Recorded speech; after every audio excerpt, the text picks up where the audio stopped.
Crowning Touch Senior Moving Service is a moving company dedicated to moving seniors and then helping them sell and dispense of everything that they don't want when they're downsizing.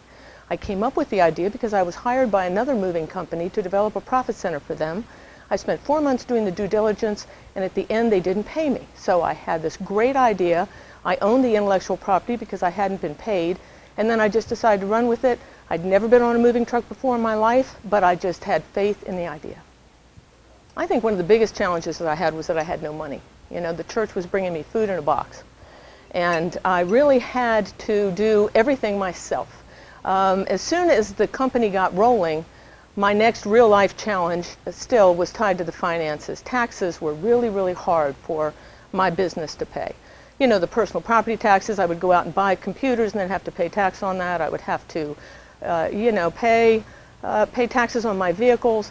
It was just hard because there was no extra money. So that particular problem for me made me think that later on, when I got to a place where I would have the time, I'd want to lobby the community and the state to try and do some sort of tax forgiveness for people so that early companies could get going for a few years without having to be responsible for those taxes. I chose Roanoke because I wanted to raise my daughter here. I loved it. I had grown up in metropolitan Washington. That's a very overamped place, and then I'd spent 25 years in Highland County, which was absolutely the opposite of that. So Roanoke was just the perfect mix for me. It had enough sophistication so that there were plenty of social and artistic things to take advantage of.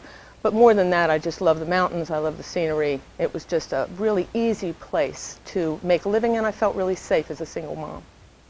My best advice for an entrepreneur starting business in today's economic environment would be to get comfortable with deferred gratification.